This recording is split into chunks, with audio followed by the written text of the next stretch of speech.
and Akash. Terren, let me just ask you, you're a big-time investor. You're known on Wall Street for your big investment wins. The GDP was really soft in the first quarter, obviously, but there are signs that things are getting better. Is it possible for our economy to bounce back? A lot of people think that we can no longer grow like we did in the past. Well, I think the bigger conversation is the healthcare system. I think it's going to be a drag on the economy for many years to come.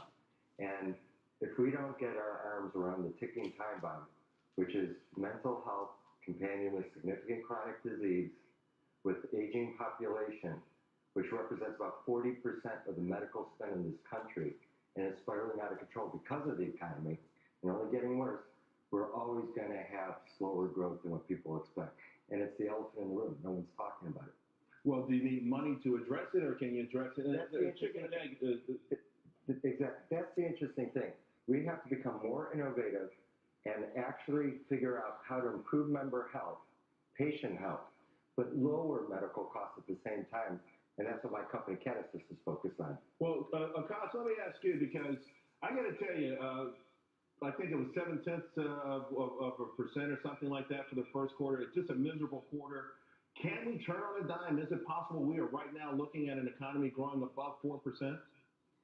I don't know if we can turn this economy around on a dime after 8 years of higher taxes, countless regulations from the Obama administration, but more economic growth, faster economic growth. Right now, it's a lot of promises, it's a lot of expectations.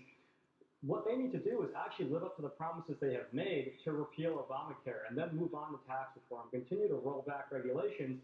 These are all expectations the American people have, that investors have. If these things don't get done, that 4% growth is never going to take place. So what you're saying now, though, with this most recent incarnation, if you will, of the Republican Obamacare replacement, is that good enough in your mind, coupled with some real tax reform, to get this economy growing, or you need something more drastic than that?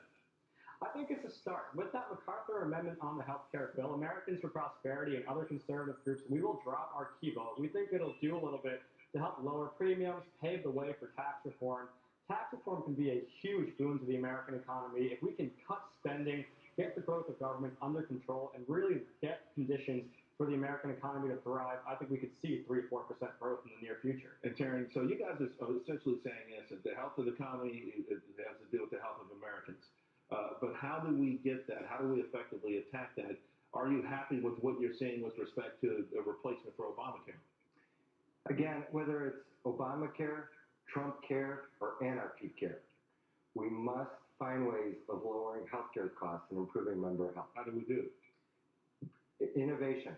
And that's why you have to get ahead of the curve, whether it be things that are preventative, or, again, my focus is the behavioral mental health system. Right. If you have mental health on top of significant chronic disease like diabetes, cardiovascular disease, right, pulmonary disease, you bring them, if you could get a hold of the behavioral health issues, mental health issues, you'll bring those costs down significantly. And again, it's 40% of the total medical dollars spent. All right, guys, let's leave it there. Coming up, President Trump. The big question is he any closer to having that big, beautiful border wall